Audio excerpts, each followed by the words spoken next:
comment réaliser un pie chart, un diagramme circulaire sous Excel. Pour les fins de la démonstration, j'ai les données suivantes. 5 compagnies, IBM, Microsoft, eBay, Apple et Nokia, avec leur capitalisation boursière. Ce sont des chiffres fictifs, hein, donc il ne faut pas m'accuser de raconter n'importe quoi.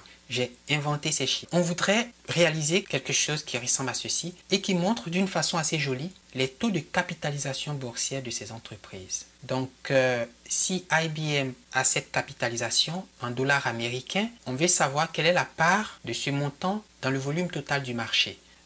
C'est très facile à calculer à la main. Vous faites ce montant divisé par la somme des montants. Et puis ce montant divisé par la somme des montants, vous multipliez par 100%, vous obtenez des pourcentages. Mais visuellement, un diagramme circulaire montre assez bien que IBM se taille la plus grande part du gâteau, suivi de Microsoft et puis eBay, Apple, Nokia. Donc voilà comment faire. Donc on va sélectionner les données et puis on va dans Insert, Pie Chart. Vous avez des pie charts en 2 dimensions, en 3 dimensions, mais je vais choisir 2 dimensions d'abord pour commencer. Okay. Alors, la première chose que j'ai envie de faire, c'est de changer le design. Je vais choisir celui-là parce que je le trouve assez joli. Alors, quelle manipulation peut-on faire sur ce graphique? Alors, première chose, on peut cliquer sur un secteur et le séparer des autres. Par exemple, je vois que IBM qui est en bleu, mais vous allez dire Nokia est aussi en bleu. Oui, mais Nokia c'est le bleu ciel, alors que IBM c'est le bleu pur.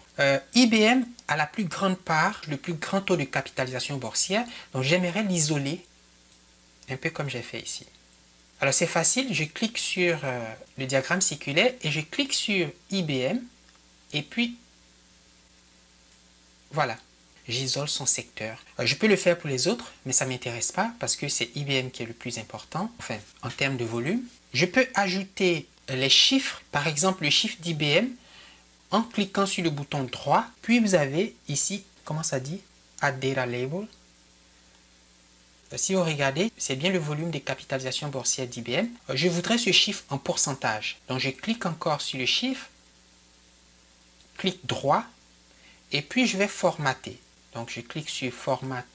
Et puis, vous avez cette fenêtre qui s'ouvre et qui offre l'option pourcentage. Alors, j'ai l'option pourcentage et je ne veux pas la valeur 111 millions, je ne sais pas quoi. Je l'enlève. Donc, il ne faut pas cliquer dans Value si vous ne voulez pas cette valeur. Et puis, je vais aussi cliquer dans Category Name pour voir les noms des entreprises qui correspondent à ces secteurs.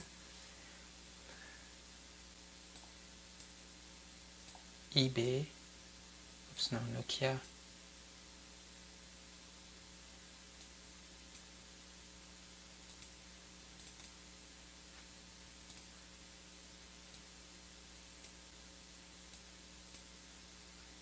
Alors, ça commence à ressembler à ce que nous voulons atteindre.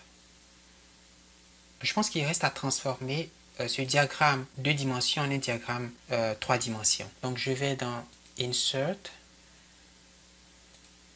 Pie Chart 3D, 3D. Et voilà. Pas mal, hein?